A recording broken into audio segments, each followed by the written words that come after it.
পহেলা March 2024 জুমাবারে আমরা কোরআন থেকে হাদিস সুন্নাহ থেকে বয়ান করছি।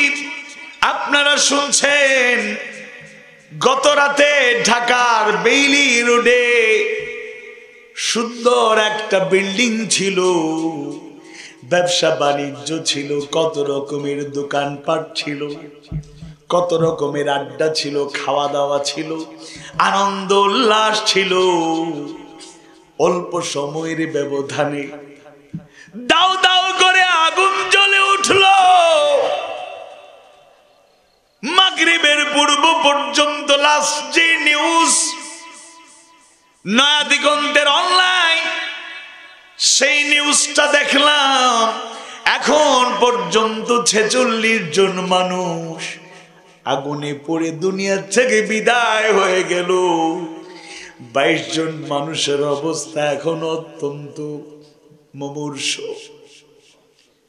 মাত্র কয়েক মিনিটের ব্যবধানে দুনিয়ার সামান্য আগুন লেগে যাওয়ায় দাও দাও করে আগুনে পুড়ে 46 জন মানুষ দুনিয়া থেকে বিদায় হয়ে গেল।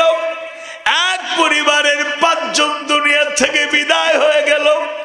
স্বজনদের আহাজারি, কান্নার আওয়াজ, চিৎকার হাসপাতালগুলো আর বেইল রোডের আশপাশে শোকের মাতম চলছে, চিৎকার চলছে।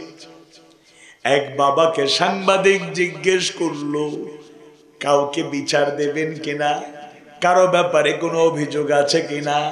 তিনি আবেগের সাথে বললেন, কিসের বিচার, কার কাছে বিচার চাইব? আমার কলিজার টুকরো সন্তান দুনিয়া থেকে বিদায় হয়ে গেল, দুনিয়া থেকে বিদায় হয়ে গেল, কার কাছে বিচার চাইব? আর বিচার চেয়েও আমি আমার সন্তানকে খুঁজে কি পাবো? সামান্য দুনিয়ার সামান্য আগুন একটা বিল্ডিং থেকে লাগলো, সাথে সাথে এতগুলো মানুষ দুনিয়া থেকে বিদায় হয়ে গেল। দুনিয়ার সামান্য একটা গ্যাস সিলিন্ডার যদি বিস্ফোরণ ঘটে, 50-এর মতো মানুষ বিদায় হয়ে গেল। সামান্য আগুন থেকে এতগুলো মানুষ ক্ষতিগ্রস্ত হয়ে গেল। আর জাহান্নামের আগুন, নারু জাহান্নাম, কত ভয়াবহ হবে! কেমনে আমরা দুনিয়াবাসীকে এই কথাগুলো বুঝাবো? দুনিয়ার সামান্য মোমবাতির আগুন, হারিকেনের আগুন, চুলার আগুন, দুনিয়ার সামান্য আগুন যেই জায়গায় বরদাস্ত করা যায় না, মুহূর্তে সেই আগুনের লেলিহান শিখা জ্বালায় পোড়ায়া ছাই করে দেয়।